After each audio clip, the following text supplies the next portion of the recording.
Hello everyone, welcome to my channel Mathematics by Rubina. Okay, I hope you must be absolutely fine. You must be studying at your places.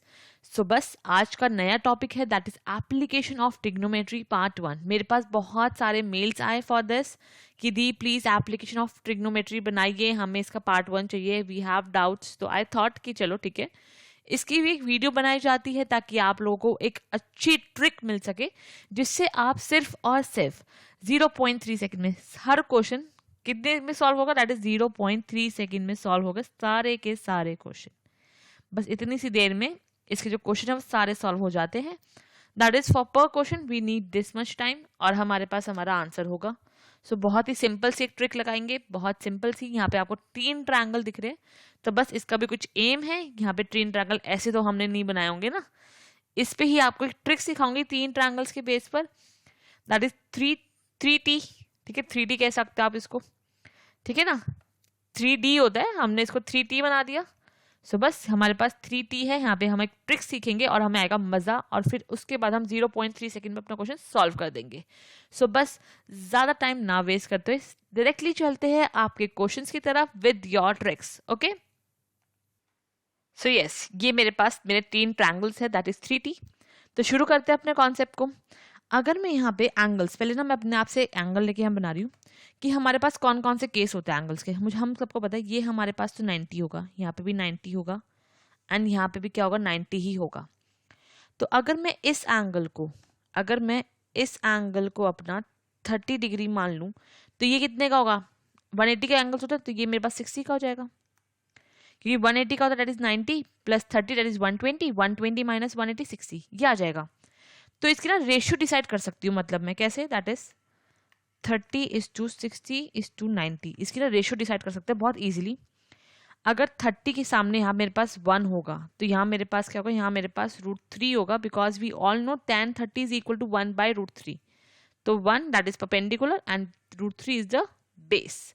ठीक है, and ये क्या आ जाएगा मेरे पास, बस Pythagoras theorem लगा दो easily. So this is your 2. ठीक है ना, बिकॉज यहाँ पे मैंने कुछ नहीं किया, मुझे पता है tan theta that is equal to perpendicular upon base, and मैंने tan 30 का फॉर्म लगाया दैट इज इक्वल टू 1/√3. तो P मेरे पास 1 हो गया एंड B मेरे पास √3 हो गया. यहाँ पे लगाया पाइथागोरस थ्योरम से, ये आ गया.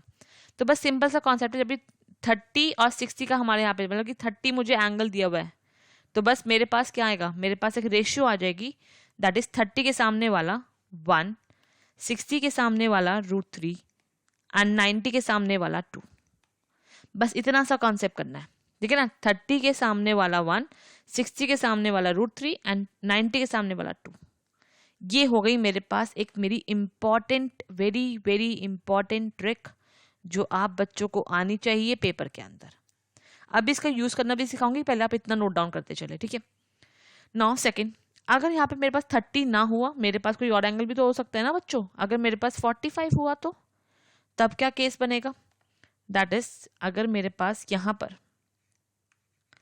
45 डिग्री, तो यहाँ पर भी क्या होगा, यहाँ पर भी 45 डिग्री होगा.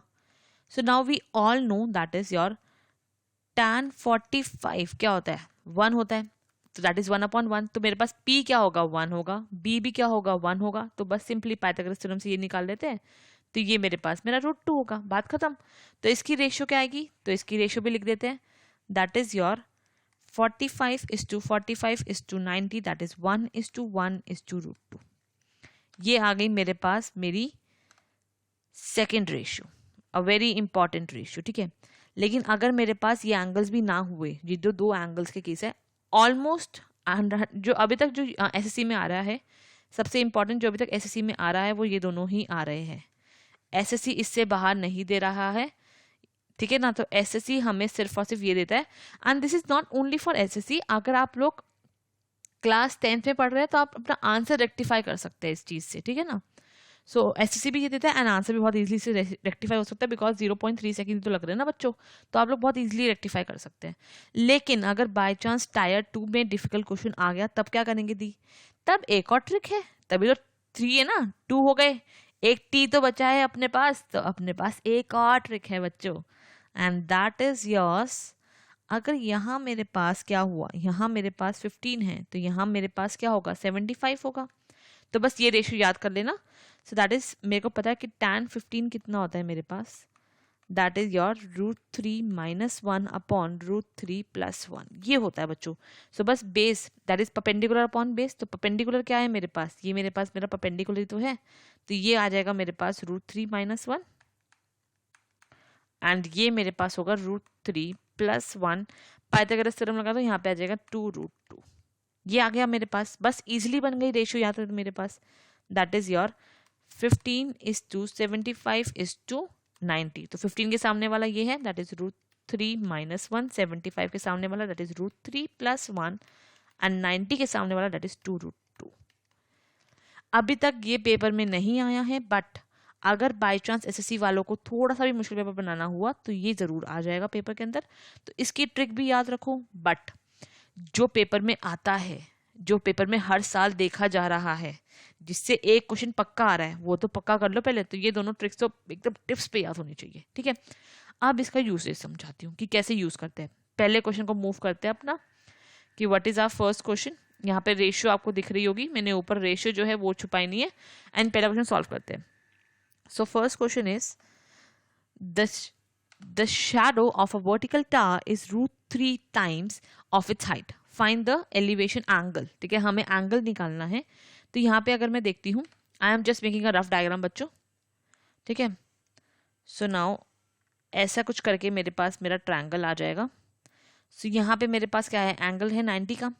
मुझे बोला गया that a shadow of a vertical tower is √3, मतलब कि शैडो तो यहाँ पड़ रही है, मतलब ये मेरे पास क्या है, ये मेरे पास √3 है एंड हाइट मेरे पास ये है।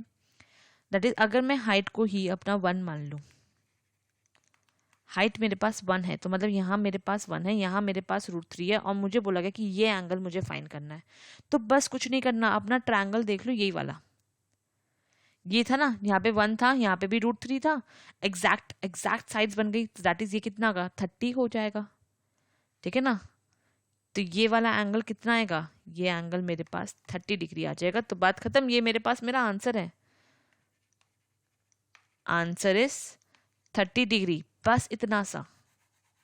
अब बताओ कि आप बोल दो कि नहीं दीदी ये क्वेश्चन नहीं हो सकता 0.3 सेकंड में। बच्चों ये क्वेश्चन हो सकता है 0.3 सेकंड में, बस करना चाहिए, करने की लगन होनी चाहिए आप लोगों में, तो हो जाएगा, ठीक है। Now next question, okay. Now this is your second question, move करते हैं। The distance between the top of the two buildings of height 38 meter and 58 meter respectively is 52 meters. What will be the distance between the two buildings? यहाँ पे हमें क्या बोला गया कि distance between जो हाइट्स है पहले बिल्डिंग्स की वो देख लेते हैं। यहाँ पे एक 38 मीटर की हाइट है, यहाँ पर एक बिल्डिंग है दैट इज ऑफ 58 मीटर। ये हमें दो चीज दे रखी है। फिर हमें क्या बोला गया है, फिर हमें बोला गया है that is the distance between the tops, जो टॉप्स का जो डिफरेंस है, मतलब कि जो ये चीज है,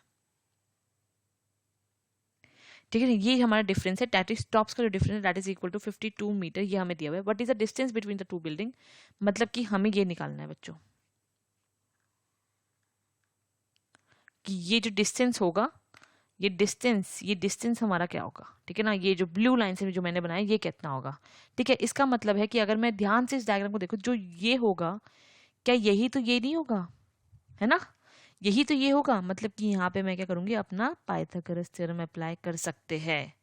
समझ गए ना, बाय पाइथागोरस, बिकॉज यहाँ पर भी 90 है, तो बस ये इसके पैरेलल तो है, यहाँ पर भी 90, और बस पाइथागोरस थ्योरम अप्लाई कर दो। ये 38 है, ये 58 है, तो मतलब इतना भी क्या होगा, इतना मेरे पास 38 ही तो होगा। तो नाउ 58 - 38 दैट इज योर 20। तो ये मेरे पास आ गया मेरा 20 मीटर मेरे पास। अब देखो बच्चे, जो ये मैं कांटे लगा रही हूँ ऐसे, ये और ये तीनों क्या बनेगा, मेरा पाइथागोरस से सॉल्व हो जाएगा, और यहाँ से इजीली मेरे पास आ जाएगी, because this is my hypotenuse, this is my perpendicular. ये तो निकालनी है, बहुत इजीली आ जाएगी, तो बस निकाल दो। कितना सिंपल था ये क्वेश्चन, इसमें तो हमें ट्रिक की जरूरत ही नहीं पड़ी।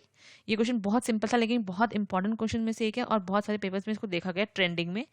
तो बस ये ट्रेंडी क्वेश्चन था, इसलिए मैंने इसको डाल दिया, ठीक है ना। ट्रेंडी क्वेश्चन मतलब कि जो पेपर में आ रहा है, तो बस पाइथागोरस थ्योरम अप्लाई कर दो, आंसर आ जाएगा।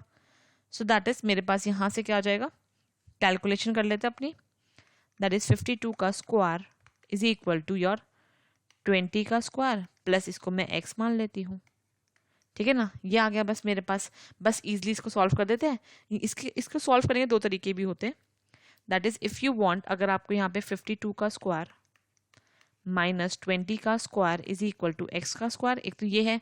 अब यहाँ पे 52 का स्क्वायर करो, फिर 20 का स्क्वायर करो, फिर दोनों को माइनस करो, वो आपकी मर्जी है। लेकिन मैं क्या करती हूँ, a square minus b square, that is a minus b, a plus b is equal to x square.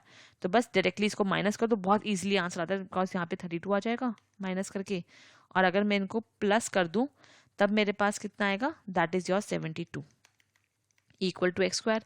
बस यहाँ पे इन दोनों को मल्टीप्लाई कर दो, that is 2304 is equal to x square. I know calculation थोड़ी सी लेंदी जरूर है, बट बच्चों यही सबसे ईजिएस्ट मेथड है। और ये हमारा स्क्वायर होता है 48 का। सो 48 हमारी आ गई मेरी एक्स की वैल्यू, मतलब कि जो ये मेरा आंसर है ये वाला, इसका आंसर क्या होगा, दैट इज योर 48 मीटर। ठीक है ना, ये बच्चों मेरे पास मेरा आंसर आ गया। आई नो ये थोड़ा सा लेंदी था, बिकॉज ये ट्रिक से सॉल्व नहीं हो सकता था, इसको हमें बेसिक तरीके से सॉल्व करना था, थोड़ा सा लेंदी जरूर था। ठीक है, so now your next question, ज़्यादा टाइम नहीं वेस्ट करते। This is your next question, that is 2 trees are standing along the opposite sides of the road. Distance between the 2 trees is 400 meter. There is a point on the road between the trees. The angle of depression of the points from the top of the trees are 45 and 60 degree. If the height of the trees which makes the angle of 45 degree is 200 meters, what will be the height of the other tree? ठीक है, हमें क्या निकालनी है, हमें height of the other tree निकालनी है। Question तो बहुत सिंपल है, और आप देखना ये सिर्फ और सिर्फ 0.3 सेकंड में सॉल्व हो जाएगा, बिकॉज ये हम ट्रिक से सॉल्व करेंगे, हमारी 3T से सॉल्व करेंगे, तो बहुत मजा आने वाला है। देखो यार, यहाँ पे 2 पेड़ है मेरे पास इस तरीके से, ठीक है ना, इस तरीके से मेरे पास 2 पेड़ है, इनके बीच में कोई एक डिस्टेंस होगा।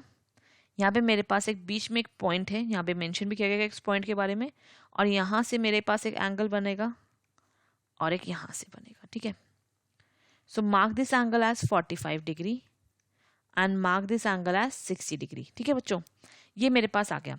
ये मुझे क्या बोला गया, जो 45 डिग्री वाला है वो जो ट्री है उसकी हाइट है 200 मीटर। मुझे निकालना है इसकी हाइट। मैंने यहाँ पे सेम बना दी थी कि यहाँ पे हाइट ऑब्वियसली अलग होगी। मैंने आपको बताया था 45 की जो रेशियो होते थे, यहाँ पे ये भी 1 यूनिट होता है, ये भी 1 यूनिट, तो ये भी 1 यूनिट, तो ये भी क्या होता है 1 यूनिट होता है।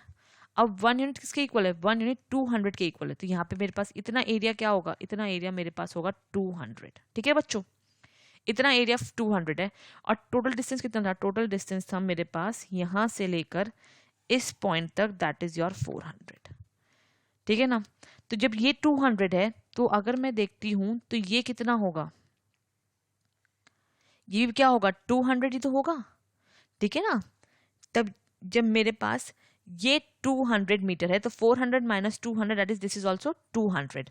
लेकिन यहाँ पे 60 है, तो मैंने आपको यहाँ आप देख सकते हैं ट्रिक में साफ लिखा हुआ है 60 के सामने वाला, 60 के सामने वाला क्या है √3, और 60 का जो बेस है, 60 का जो बेस है दैट इज 1। तो बस वही अप्लाई करना है बच्चों, 60 का बेस 1 है, मतलब 60 का बेस क्या है यहाँ पे मेरे पास 1, दिस इज योर, और सामने क्या है, सामने है उसके √3। जब 1 इज इक्वल टू 200 तो √3 क्या होगा, दैट इज योर 200 √3 यूनिट। ये आ गया मेरे पास height of the other tree. समझ गए ना बच्चों, मैंने सिर्फ डायग्राम में क्वेश्चन को खत्म कर दिया। मेरा जो आंसर था दैट इज योर 200 √3 मीटर, ये मेरे पास मेरा फाइनल आंसर आ गया। बस डायग्राम टू डायग्राम ही मैंने अपना क्वेश्चन खत्म कर दिया, कोई डाउट नहीं होना चाहिए। जब मेरे पास 1 की वैल्यू 200 आई, ठीक है ना, मैं यहाँ पे वर्किंग दिखा देती हूँ आपको डाउट हो तो, that is 1 metre is equal to 200 metre. मुझे निकालना था √3 that is equal to 200 √3 metre. यहाँ से मैंने अपनी वैल्यू निकाली है by this diagram. So I hope you must have liked the content, you must have appreciated my efforts। जो मैंने यहाँ पे 3 रेशियो बनाई है, that is your 3T। You must be liking it, you must be liking my content। I always try कि मैं आपके लिए कुछ ऐसा लाऊं जो अभी तक यूट्यूबर्स ने नहीं पढ़ाया हो या आपके टीचर्स ने नहीं पढ़ाया हो। सो बस मेरी वही कोशिश है कि कुछ अच्छे से अच्छा मैं कंटेंट बनाऊं और आपको डिलीवर करूं। So I think I am doing that. कोई भी डाउट हो बेटा तो प्लीज कमेंट मी बिलो. कोई चैप्टर चाहिए, कोई नोट चाहिए, please comment me below. I am loving the way you are supporting me, the subscribers, the likes which I am getting, the views which I am getting. I'm totally loving it. Thank you guys. Thank you for all your support, for all the pressures which you are putting on yourself to study. I appreciate in this COVID period especially. So please guys, please keep on studying, keep on liking my content, keep on supporting me. I genuinely need your support to become a good teacher, because I think I have that techniques. I must be more improving my content. इसका एक second part भी आएगा जिसमें मैं और 3-4 question cover करके आपको ये चैप्टर ही फिनिश कर दूंगी, just in 2 parts. 1 number is finish. That is not 1 number, I think अब तो 2 नंबर का क्वेश्चन होता है. सो बहुत मज़ेदार, बहुत इंटरेस्टिंग. हमने 3T पढ़ा है आज, तो बस इस 3T को कभी ना भूले. और मेरे चैनल को सब्सक्राइब करते रहिए, लाइक करते रहिए, and keep on watching my videos. Thank you guys, thank you. Bye bye बच्चों.